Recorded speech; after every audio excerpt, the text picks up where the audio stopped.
We appreciate Matt joining us here. Everybody knows, but just kind of recap for the class here. Matt, of course, the latest addition to the Oklahoma State baseball coaching staff, volunteer assistant coach, being the dugout with his brother. And I guess congratulations for that, Matt. But how is that going to feel? I mean, you and your brother have been around baseball a long time. Don't know you've been in the dugout together, though, have you? Well, I mean, if you go back to when I was a freshman and he was a senior, we played together. Last year, I was in the dugout some, just hanging out. But yeah, it'll be a cool experience to get a chance to be in the competition and in the lead up to it, and all the sort of the meetings and all the preparation that we will go through to try to give our team the best chance possible. It'll be fun to kind of get to see that side of our relationship and see. So far, this coaching staff has been a lot of fun to be around. We've got a good group, and it's fun. We're anxious to get the kids here, and they're all rolling in, and school's starting on Monday, and then we're actually going to have our first meeting on Wednesday, and then we'll start some of the 2-hour-a-week stuff that we can start doing on Wednesday. Before we get into the X's and O's here a little bit, I won't be there, but hopefully I can look from a distance. Don't you know how emotional your dad is, and your mom for that matter. But when they look in there for the first time, even though they've seen you on a high school level and things that in the dugout, but man, how proud they're proud of you guys anyway. But how proud they will be to see you both there on the railing, looking around and coaching up. Yeah, I think that'll be a fun day, and I think that'll be something that, like you said, for my dad to be able to see Josh and I both back coaching at Oklahoma State, sort of the path that he paved for us and where we grew up, and how many games Josh and I both watched my dad in that dugout and coaching kids and trying to help kids and trying to help young men reach their dreams, and I think he'll be excited, and I'm sure it'll be a surreal moment for both mom and dad to see Josh and I coaching at Oklahoma State. I'm not sure if it'll make them feel old or if how excited they'll be about it, but I'm looking forward to it. Tell me how it came about, because in the last 3 or 4 conversations you and I have had on TV or radio, you've always held out, and like last year, the hope that somebody would have to be the right fit for you and your family on a major league level, and that you could go back and play again. But did you pass that point of no return this year, and this finally became an eventuality? Well, I think that as the summer goes on, and you're trying to figure out sort of what the next chapter of my life is going to look like, and you can't leave Josh hanging. When he says, "Hey, is this something you're interested in? Do you want to do this?" You can't leave him hanging. I can't say, "Hey, well, let me see." They're about to start up, and so it's kind of one of those deals that's time sensitive, and you got to make a decision one way or the other. And just it felt like something that I wanted to do, and like I said, I still think that I could play in the major leagues and help a team, but nothing has come my way, and so I'm prepared to move on and move on to something that I'm passionate about, which is baseball, and getting a chance to help young guys reach their potential, both personally and and the baseball sort of dream. So I think it's a good fit for me. I still have lots of time to spend with my kids, and I'm not out recruiting, and I can still, I still have a lot of opportunity to feel that competitive spirit and to try to reach a goal with a team, but also get to spend the time with my family, and so it seemed like a good fit. I know we've had several questions that I was not able to answer, and I think we were talking before we went on the air. I mean, you watched your son play a lot, and you're out there watching some football right now. So it shows you the football hasn't left the holiday camp very, very often. But I assume you'll still try to follow Jackson, I guess, at Stillwater High School as he goes along, right?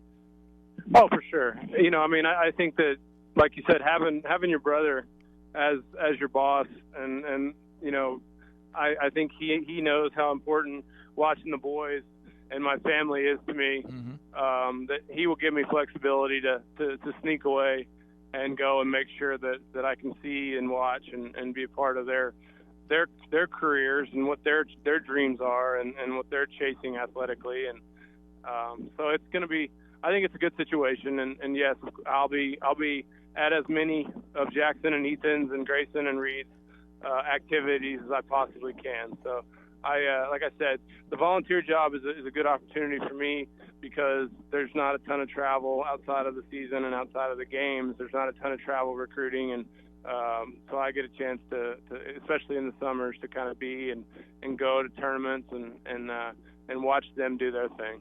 After 15 years in the big leagues with Colorado, St. Louis, primarily Oakland, New York Yankees, and Colorado to wrap it all up, that has to sound good because I'm sure there were weekends you wish you were around your kids and your family, and you can't be playing in Pittsburgh and also be at home watching your kids either.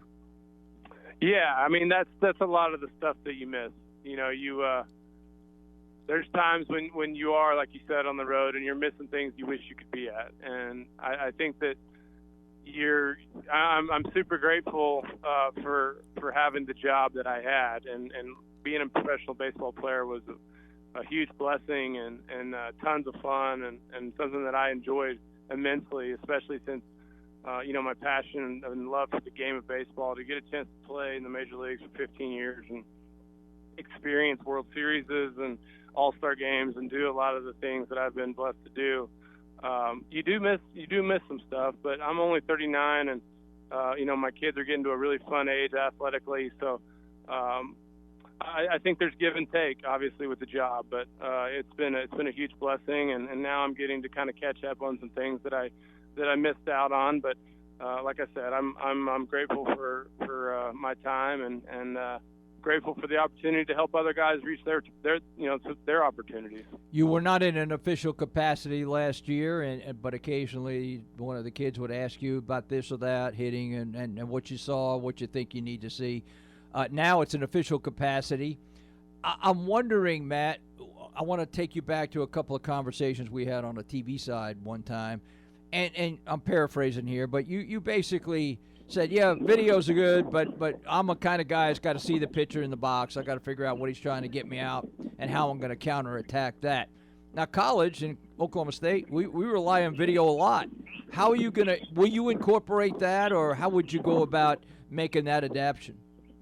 Well, I think in college, sometimes that's all you have. I mean, you only get at the most, in the regular season, the most games you're going to get against a certain team is 3 games. Right. So I think you use video and you use tendencies probably a lot more for me, I think, in college, because as a player, I had built up, equity in facing certain pitchers. And so I think there is a place, obviously, for video and scouting the other team's pitchers and trying to pick up tendencies and arm slots and velocity and movement. And, there is something to be said for breaking down pitchers and giving your hitters their best chance as they head into their first at-bat. But after that first at-bat, they will have a lot of knowledge that they didn't have before that. So it's one of those things where you want your hitters communicating. You want guys coming back to the dugout saying, hey, I know on film it looks like this, but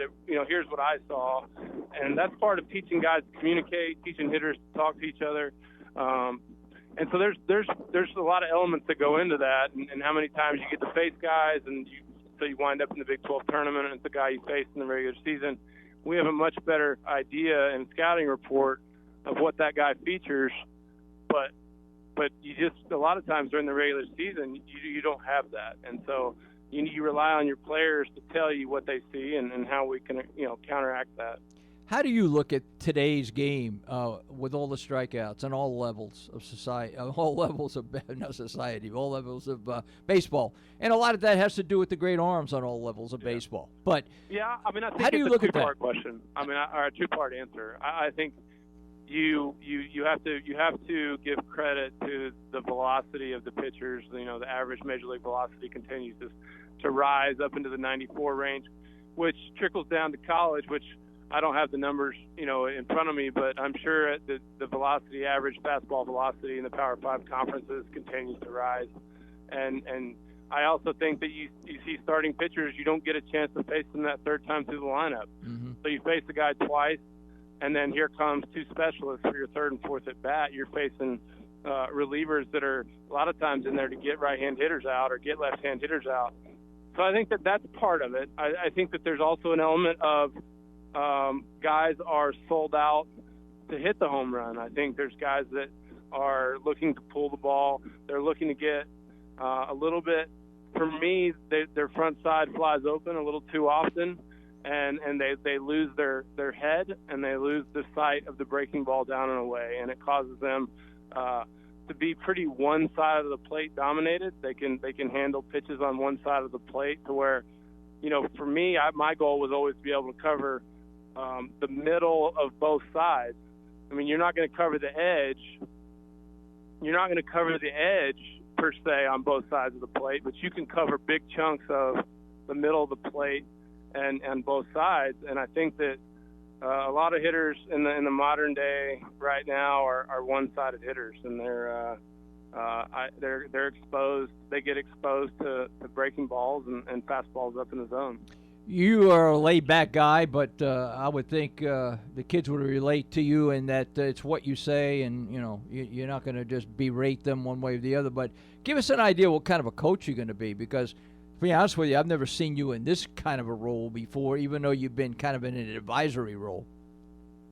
Tom, it's always hard to say what kind of coach, what kind of you're going to be of anything until you get to do it. And I think that the one thing I've had is I had a lot of experience late in my career where I had young players that I got a chance to invest in, a chance to not coach per se, because you never want to discount what the coaches are actually doing, but sort of a player who has wisdom gets a chance to coach some of the younger players, and they're asking questions, and you get a chance to talk hitting or try to help them with what you've learned. And obviously coaching primarily is what you've been taught. You're passing it along. So I would like to think that I'll be a coach that's taken 15 years of major league experience, getting a chance to play with tons of great players who know the game, tons of great coaches, and getting a chance to play for Tony La Russa and a lot of other great managers.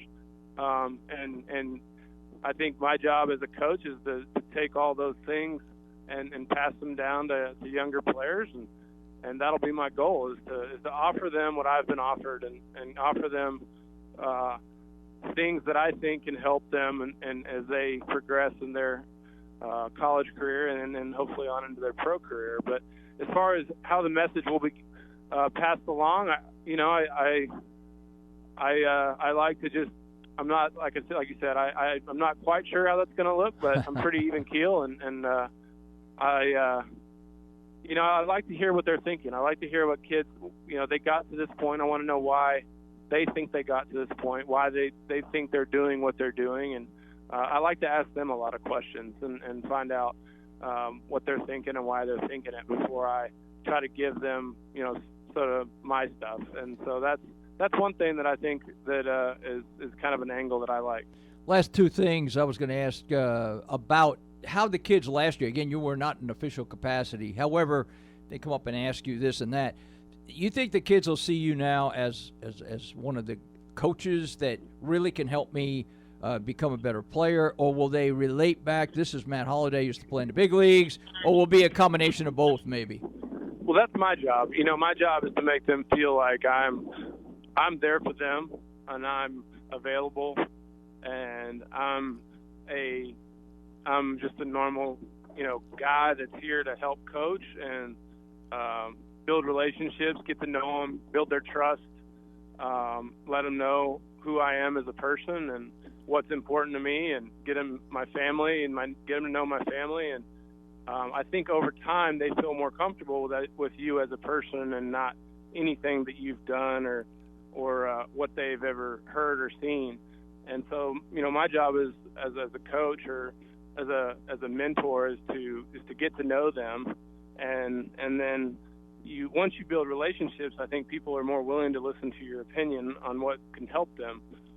Typically, as humans, we're not that excited to to listen to people that we don't know very well, right, or we don't trust, and a human element part, where if you have one of your best friends gives you a suggestion in your life, you're probably going to take a deep look at it and you give it some thought. But if some guy off the street comes up and says, "Hey, I don't like your shoes," that doesn't mean you're going to change your shoes. And so I think that that's my job, and something that I've seen over my career, and you start to take mental notes as a player of what you like and don't like about certain coaches, or what you would do differently if you were the coach.